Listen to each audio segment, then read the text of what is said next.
I'm Jeff Chapman with Oak Ridge Associated Universities, and today is June 28th, 2006, Providence, Rhode Island, the 51st annual meeting of the Health Physics Society. And as a member of the History Committee for the Health Physics Society, we've been chronicling the past and the present. In particular today, several charter members of the Society who met back in Cincinnati in 1955, and among them is Dick Curtis, who I believe is a charter member, and we're going to got it correct already. Okay. Charter member, but didn't go to the first meeting or so, because that was, we heard about it and said, oh Jesus, I better join and get on. So you're a charter member, but how did you hear about the first meeting? Where were you? What were you doing well, at the time? I think at the time I was at the Army Chemical Center in where? Edgewood, Maryland. Edgewood, Maryland. Uh-huh. And the mission there was a variety of things, but I think it was processing fallout samples from the tests. So there was a lot of radioactive material coming through. And I was part of we call it the Health Physics Group of Med Labs. So you heard of the meeting that had been conducted in 1955, and then did you attend this was 54, 55. Yeah. So there you go. So how did you get into the profession of health physics? And as a child, where were you raised? As a child, as a high schooler, I actually got a job at the University of Rochester Manhattan Project. It was biology and medicine, and there was a sign on the high school bulletin board for 2 husky boys wanted, so another fellow and I ended up working for Dr. Donald Charles and he had a genetics colony, the effects of radiation on mouse genetics, but it was radiation effects. Yeah, and that's how I started. And what year was this? Pre-bomb, was it 44, I guess. Oh my. This is University of Rochester. Yes. So there were a bunch of, one of the presidents worked for Kurt Solomon, Goldstein. Yeah. I think he was a graduate student for this Kurt Solomon, who made all PhD students hang around for 2 or 3 years around there. But I think that was his name. So did you study biological sciences then? I was. I got a bachelor's degree in sort of pre-med. I see.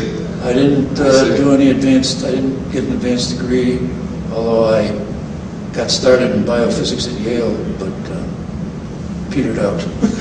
I was trying to work and go to school at the same time. Well, Bob Gallagher, whom we just interviewed, he kind of serendipity as well, pre-med at Stanford, and then, just one thing kind of led to another.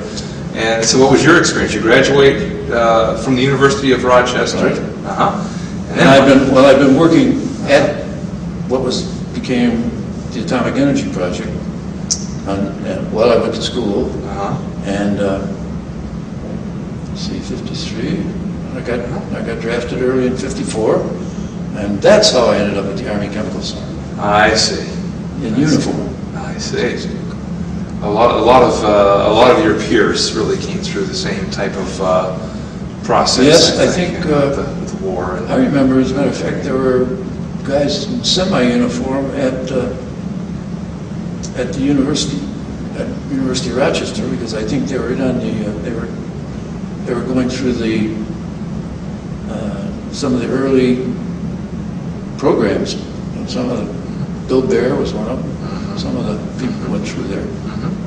So in 54, you're analyzing these samples. What type of equipment were you using at the time? What were you measuring? And the people there were doing it. I was actually part of the Health Physics Group. Highlights of that, as far as I'm concerned, is they had a Butler building full of junk, radioactive material, as we say, and there were some radium dial markers that they used in the military, I think, to illuminate the back end of trucks and all kinds of things for parachute jumpers. Well, I was nosing around and found out that these things, after a while, cracked, and there was evidence of radium around. So, as a consequence of that, the Army Quartermaster Corps down in Memphis, I think, had to go and look into all of these to make sure they were not leaking all over the place, as I remember. I don't know the outcome of it. I think when the Quartermaster Corps found out they might have a problem, they wanted to take care of it totally themselves. Mm-hmm. Who were some of your peers at that time, or who were they? Did you mentor at the Army Chemical Center was at the John Guile was, and I don't know what's happened. John Guile was the head of the health physics group at the time. He left with the Martin Company, where I ultimately went, but there was a Major Giddis and Carol Purdy that followed John Guile as the heads of that organization. As far as name dropping, I can't remember any names that were working in the radiological laboratories, which was where the samples were taken, all at the Army Chemical Center. Right. So you're there at this center for how long? And then about 15 months, I think. 15 months, and then you said you went to the Martin Company and then shortly after. Yes, I got out of the Army. What led to that change? What led to that position? Got out of the Army, and there was good money. And John Guile was running a health physics.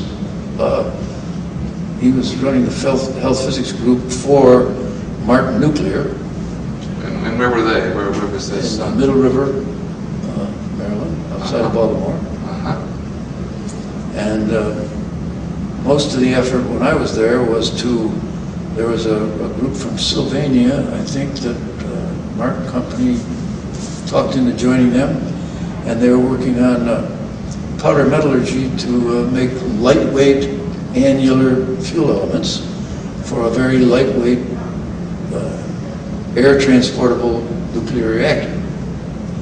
And this also goes back, they wanted to make those packaged and light enough so they could airlift them out to the edge of dew line and use them for power plants for running radar sites, I guess. But the idea was to have a nuclear power plant that they could set up, that they could air transport and set up, and I guess use dirt for shielding. Right.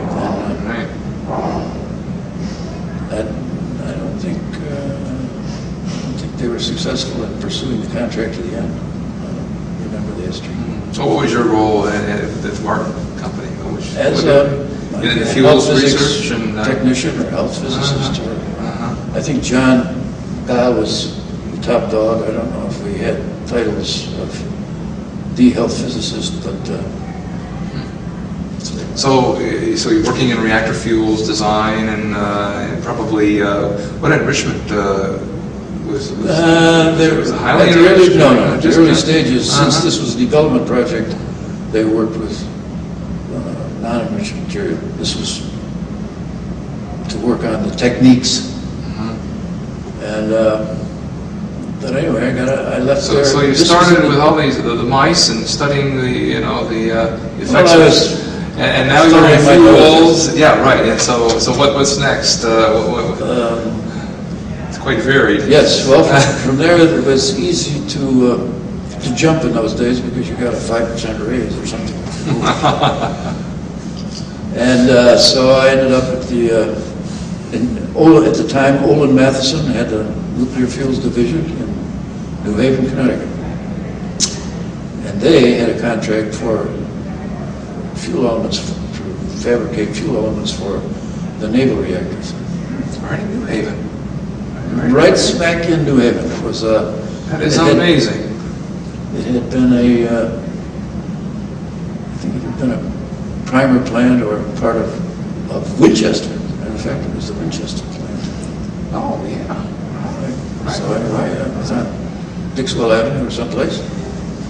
And so, as a matter of That fact, had to be quite a transition for you and the family, you know. You just moved No to family. Maryland, no family. Been pretty But much- you know, from up to New Haven, Connecticut, and colder winters, longer winters, and actually, I came from Rochester, New York. So, well, oh, that's true. So, it was no change, but I. is that where you started to study at Yale then? When you were Yes. there? Yeah. Well, wait a minute. Yes. So somebody approached you, I mean, to No, I had pursue a some hankering. advanced degree, or? I had a hankering to radiation biology was probably more interesting. I was inclined to go in that direction rather than fuel element health physics or health physics associated with fuel elements. And I was probably looking for an out, and so I actually, again, pre-med, maybe medicine, and I was convinced that no, you can't go back to graduate school or medical school. So if you really think you're interested, maybe you better try a biological science and see. So that's how I started biophysics as a conditional graduate student. But I got a taste of Yale. It was kind of interesting. Oh, it is. Well, it is an interesting place. I had the opportunity just to teach some courses there 2 years ago. Oh. It was very, very interesting. Biophysics? No, it was in Homeland Defense. It was for equipment for Homeland Defense. Okay. Yeah, it was a DB school thing. I forgot. I can't name too many names in the biophysics group. I saw the first and only high purity jelly detector that had been operated continuously under vacuum with liquid nitrogen, you know, for the past 35 years. Okay. It's there. Yeah, it was still cranking right away. Well, That's an I aside. the name of the Gibbs building or some building, and the accelerator was the next building over. Interesting. Okay, so you're there in New Haven for how long? And any epiphanies there? Any just exciting work, surprises? Well, there was, let's see, Nuclear Science and Engineering had a contract. There were some Sid Barnes, a couple of big league people used to come and visit us because they were concerned about criticality making fuel elements, so they had to have criticality.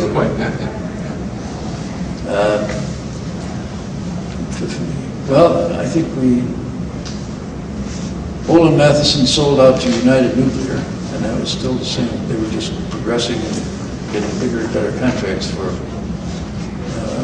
Navy reactor fuel elements. So you were actually in New Haven at United Nuclear when the Rhode Island criticality accident occurred. Yes. Which was in that was in the I don't remember the dates. Yeah, I'm trying to think myself. But so did you get a call when this occurred? No.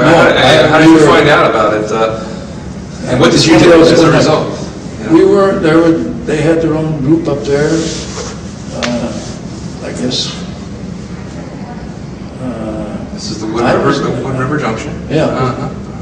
I was not involved, but I certainly remember the story, the tubes, the criticality-sized tubes that they were out, and evidently got weathered, and so the labels that identified different things were not legible, and so some of the guys that didn't have training probably or didn't know any better tried to, or were, as I understand it, were going to combine this in a non-criticality safe vessel, and boom, that's what happened. Yeah. Maybe you remember. Well, actually, I remember reading about it Yes. 20 years ago. But, Yeah. Well, that's the trouble. Yeah. I know it happened. It was a big thing, and I didn't participate in it. But Did they shut your facility down for a while so you could review, or did you guys just keep on trucking? I can't even recall. This is a naval reactors program, and I was there when evidently what they called the Hatchet Man for Rickover came through for inspections, and as a matter of fact, I got out of the health physics game and was working on the Smidgen program, You know what that is? Okay, well, it turned out the fuel elements had trapped uranium on them, and when they put them in test loops, they found fission products where they shouldn't be, so they identified small amounts of uranium. How does this happen? We can't have radioactive material accumulating if we put these in the subs, and so there was a very intense program to measure minute amounts of trapped uranium on fuel elements.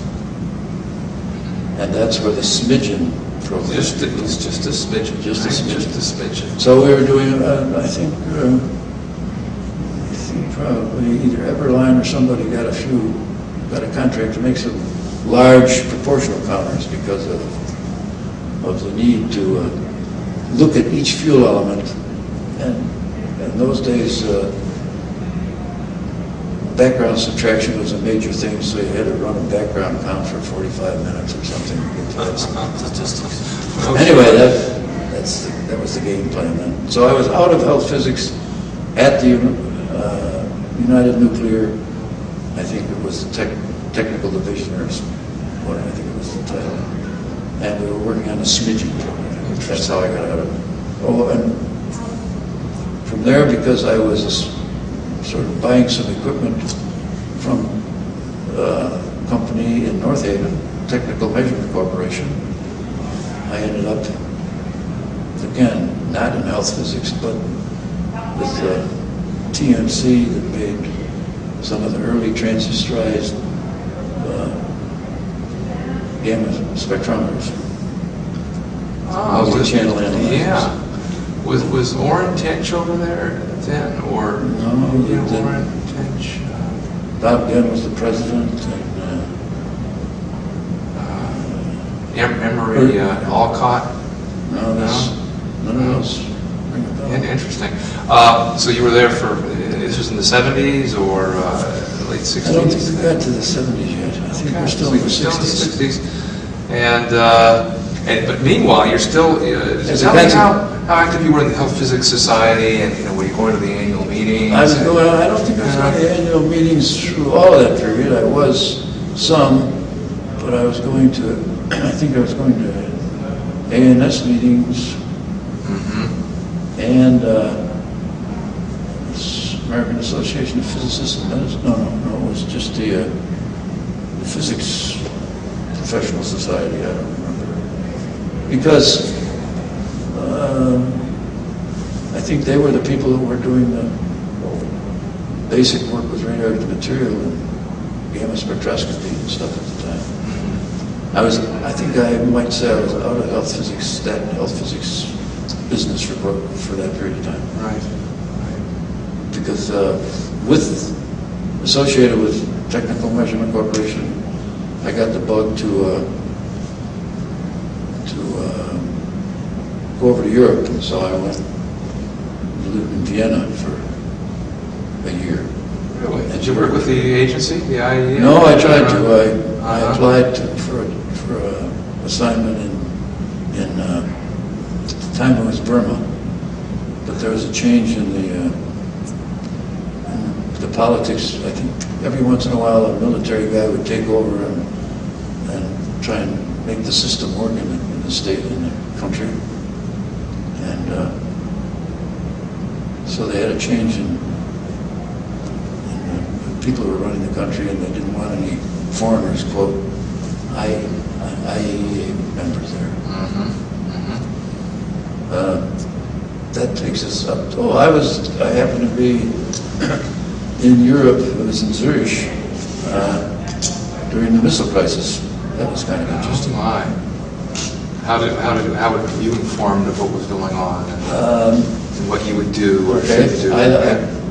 We lived in a Swiss apartment complex just outside of Zurich, and the Swiss, all new apartment buildings had to have a bomb shelter and a cache of food. Everybody that lived there had to have, 5 pounds of sugar and 5 pounds of flour and all this other stuff. That was a requirement, I guess. So anyway, when that happened, the magic was all of the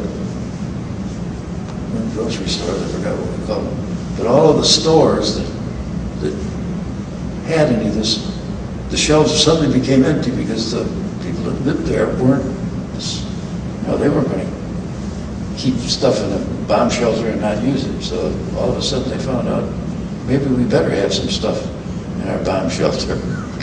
So they refurbished they replenished their bomb shelters. That was how we knew about it, and that's how we focused on it. Mm-hmm. So then you moved back from Zurich, and that's when the family starts. So yeah.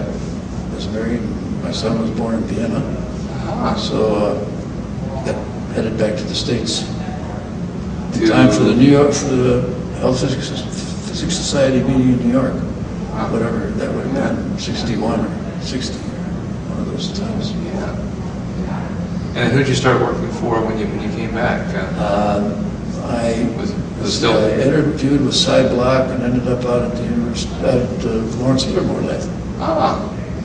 Is that where you spent the remainder of your? No.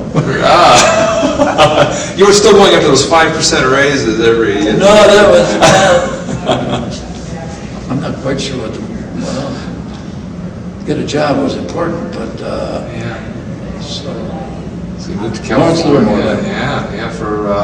And so, what were some notable projects that you had worked on there? Had the opportunity to work on? Well, the Hazards Control Department, of course, Lawrence Livermore covers a lot of ground. So at one point, I quote covered the Biomed Group, which I think John Goffman, he was there, and so essentially that was to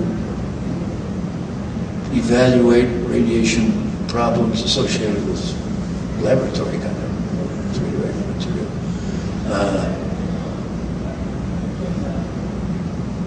Most of that was biological uptake, so they had cows and they gave them a bolus of fallout material and carry it from there.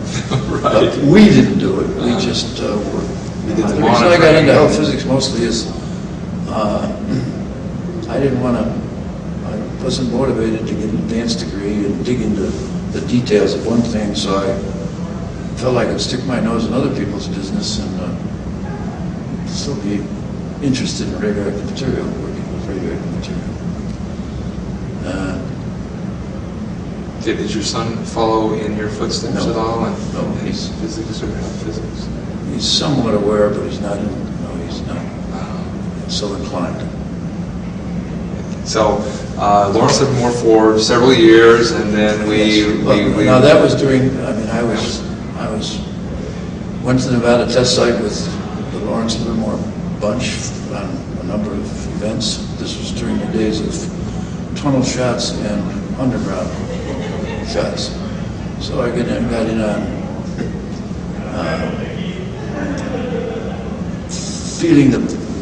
knowing what the power of nuclear devices when they go off, what it's all about. And what were the thoughts that went through your mind when you were there working? Excitement. Yeah. 5, 4, 3, 2, 1. And what you did was you watched the television monitors that were placed so people didn't have to be there. So you saw the ground shaking. You pointed to ground zero to make sure that the very intense engineering that had been done to contain all this stuff worked. Because there's a lot to putting one of those devices down in a hole and then filling the hole back up and make sure when you let it go off, nothing comes back out again. So that was, it's being out in the field in that game is really interesting and keeps you. When you go in on a re-entry, which is what you did if you were down there, they waited until they made sure that if there was any subsidence of what they call a crater, then you sort of went in as groups went in approach ground zero, surface ground zero, and sort of tested to see if there's any leakage. Usually, if there was any, I think